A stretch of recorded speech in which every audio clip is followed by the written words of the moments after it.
हमारे बीच में श्री हेमराज जी प्रचार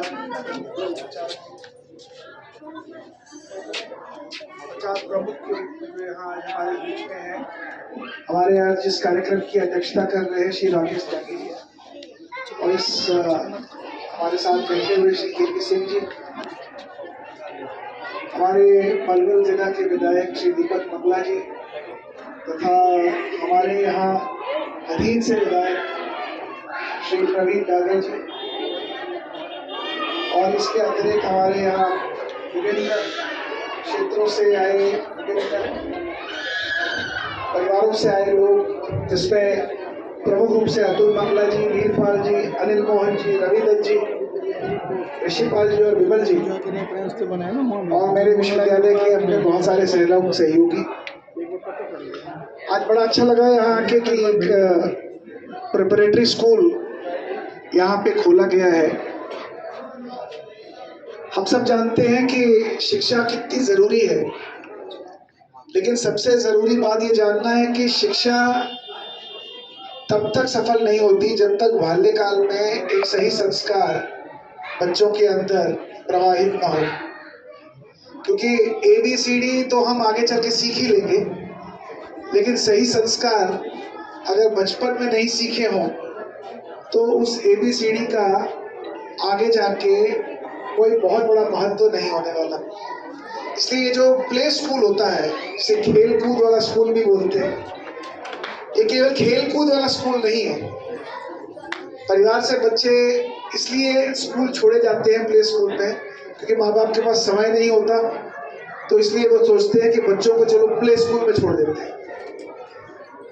लेकिन मैं आपको एक बात बताऊं, ये प्ले स्कूल एक ऐसा स्थान है, जैसे गुरुकुल होता था, गुरु के पास छोड़ दिया और परिवार वाले आश्वस्त हो जाते थे कि इस बच्चे के अंदर सही संस्कार प्रवाहित होंगे, और उन सही संस्कारों के आधार पर वो जो भी कुछ जीवन में सीखेगा वो अपने मौलिक सिद्धांतों के आधार पर अपने जीवन का निर्वाह करेगा और एक अच्छा इंसान बनेगा।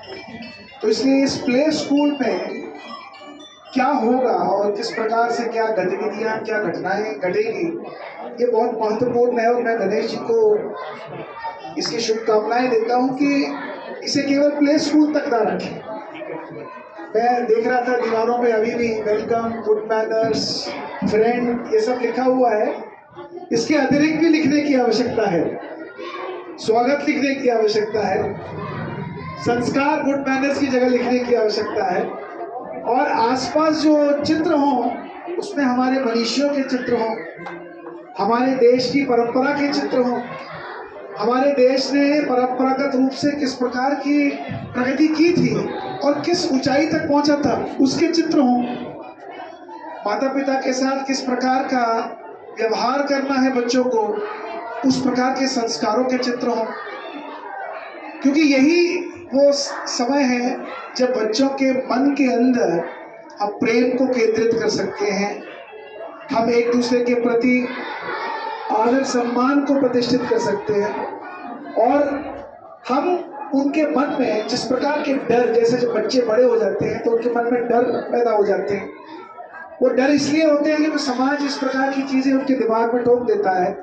लेकिन ये जो स्कूल है, ये स्कूल ऐसी जगह होनी चाहिए जहां बच्चों के मन से डर निकल जाए और वो एक स्वतंत्र रूप से अपने अंदर की निजता को बाहर लाने में सक्षम बने। आपने अगर सर्कस देखा है, सर्कस में बड़े हाथी होते हैं और ये बड़े हाथी रस्सियों से बांधे हुए होते हैं। इनके पैरों में रस्सी होती है जिसको खूंटे से बांध दिया गया होता है, और अगर हाथी चाहे तो जरा के झटके से वो रस्सी के खूंटे को तोड़ सकता है, रस्सी को काट सकता है। लेकिन सर्कस में बहुत लोग हैरान हो जाते हैं ये देख के कि हाथी कभी भी झटका नहीं मारता और रस्सी को तोड़ता नहीं। इसके पीछे एक बहुत बड़ी साइकोलॉजी काम करती है, क्योंकि यही हाथी जब छोटा बच्चा होता है, ये सर्कस में जब सर्कस वाले लेके आते हैं तो उसे चेन से बांधते हैं, मोटी चेन से। अब वो छोटा बच्चा होता है, वो पूरी कोशिश करता है उस चेन को तोड़ने की, लेकिन बचपन में उससे वो चेन टूटती नहीं। वो खूब प्रयास करता रहता है और एक दिन थक हार के वो प्रयास करना बंद कर देता है। और जैसे जैसे वो बड़ा हो जाता है, सर्कस के मालिक लोहे की चेन को छोड़कर उसको कपड़े की चेन से या ये जो हमारे रस्सियां होती है उससे बांध देते हैं। लेकिन हाथी के दिमाग में बचपन की बात घुस चुकी होती है कि मैं ये रस्सी नहीं तोड़ सकता, और उसी सोच से वो जब अपने जीवन का निर्वाह करता है, यानी जीवन भर वो उस रस्सी से बंधा होता है जिसे वो एक झटके में काट सकता है। लेकिन उसके मनोस्थिति को इस प्रकार से परिवर्तित कर दिया गया होता है कि वो जीवन में ये मान के चलता है कि वो ये नहीं कर सकता। ये स्कूल जो है ये इस प्रकार के भ्रम को, इस प्रकार के भय को खत्म करने का स्थान होना चाहिए। यहाँ पे एक स्वतंत्र रूप से बच्चा जो है प्ले स्कूल में ऐसी चीजें सीखना चाहिए जो उसके जीवन में आगे चलकर बाधक ना बने। वो डरे ना, वो क्रोध में भी अपने आप को समझकर क्रोध करे, अपने अंदर के भाव को जाने कि वो कौन है, उसकी निजता क्या है, उसके अंदर का पूरा व्यक्तित्व क्या है और उसके अंदर किस प्रकार की क्षमताएं हैं। ये स्थान ऐसा स्थान बनना चाहिए। तो मैं गणेश जी आपको इस विषय में पुनः बोलूंगा कि इस स्कूल को उस प्रकार का स्कूल बनाए जो हमारे संस्कारों से, सभ्यता से और हमारी उस प्राचीन व्यवस्था के साथ जुड़ा हुआ स्कूल हो। आपसे ये अपेक्षाएं हमारी हमेशा रहेंगी। आपको एक बार पुनः धन्यवाद।